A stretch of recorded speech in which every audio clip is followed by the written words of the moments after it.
discipulado dinâmico, finalizando o capítulo 7 e também o último capítulo do livro. Estágios do desenvolvimento espiritual. Na primeira epístola de João, encontramos a divisão dos estágios de desenvolvimento na vida do crente. Filhinhos, eu vos escrevo porque os vossos pecados são perdoados por causa do seu nome. Pais, eu vos escrevo porque conheceis aquele que existe desde o princípio. Jovens, eu vos escrevo porque tendes vencido o maligno. Capítulo 2, versos 12 e 13 do Evangelho da primeira carta de João. Nesta passagem, o apóstolo delineia claramente 3 categorias de crescimento espiritual: filhinhos, jovens e pais. Examinemos esses estágios mais detalhadamente. Os filhinhos, entre parênteses, criancinhas, são os recém-convertidos. Nesse período da vida cristã, há 2 objetivos principais. O primeiro é estabelecer a comunhão com Deus. O novo crente deve aprender a desenvolver esse relacionamento, que é dos mais vitais. O segundo é estabelecer uma comunhão ativa com outros crentes. É por meio dessa comunhão que o novo crente recebe incentivo e proteção durante o período em que se encontra mais fraco na fé. Os jovens são os crentes em desenvolvimento, que já estão relativamente crescidos. Suas necessidades são diferentes das dos recém-convertidos.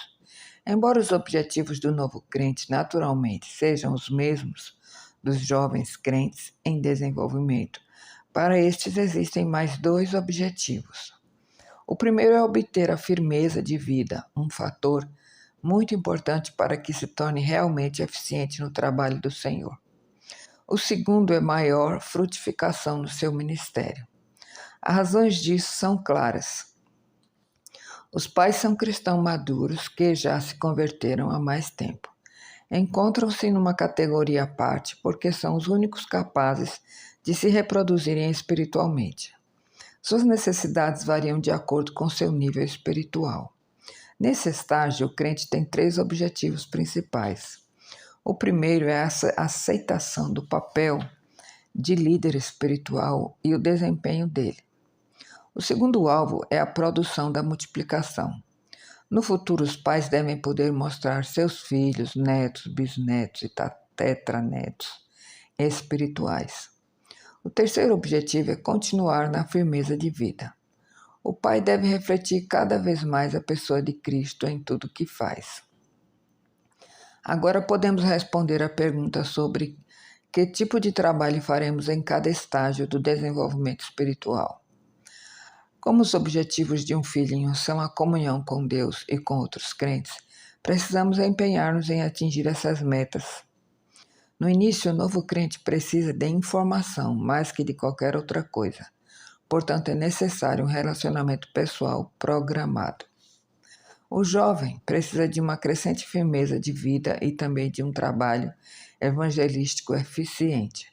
Para isso, ele necessitará de mais de um tipo de relacionamento. O programado ainda é necessário para proporcionar-lhe mais informações sobre a doutrina apologética e testemunho cristão.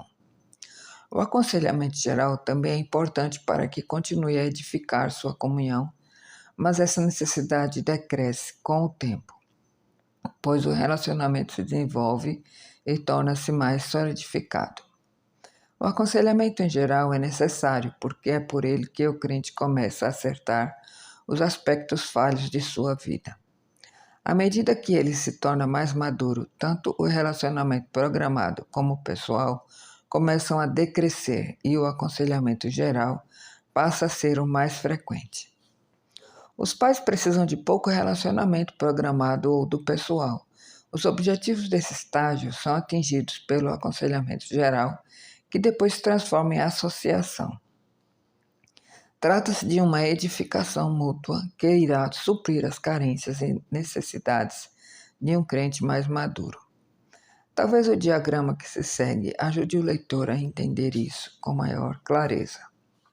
Figura 21 Relação entre os estágios de crescimento espiritual, de treinamento e os tipos de relacionamento. Colocaremos a figura no grupo. Quanto tempo se dedica a cada tipo de ministério pessoal? Embora não possamos dar uma resposta exata, um cálculo aproximado pode ser de muita valia. Para que se estabeleça um relacionamento pessoal, é necessário um encontro de 2 em 2 ou de 3 em 3 semanas. No relacionamento programado, é necessário um encontro por semana. No aconselhamento geral, é preciso inicialmente um encontro por semana. Depois, a frequência irá se espaçando até os encontros serem de 2 em 2 ou 3 em 3 semanas. E, por fim, apenas quando necessário. A associação pessoal não tem tempo estabelecido, portanto, deve estar claro que a assistência pessoal do novo crente e o treinamento no discipulado consomem bastante tempo nas suas primeiras fases e depois, à medida que o tempo passa, os encontros tornam-se menos frequentes. Conclusão. Embora diversos assuntos tenham sido abordados neste capítulo, todos contribuem para que entendamos o trabalho do aconselhamento pessoal do novo crente um pouco melhor.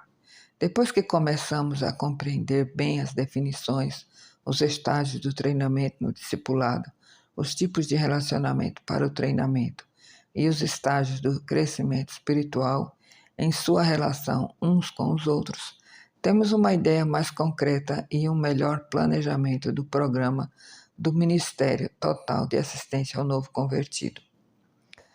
Espero poder oferecer em outro livro outras orientações práticas para a formação de uma liderança eficiente nos últimos estágios do treinamento no discipulado. Contudo, se não estivermos empenhados no trabalho de aconselhamento pessoal, não há sentido em se obter mais conhecimentos quanto ao desenvolvimento no discipulado. É por isso que este livro vem primeiro.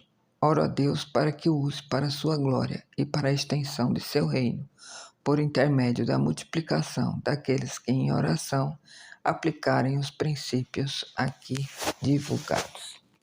Assim terminamos a leitura completa do livro O Discipulado Dinâmico.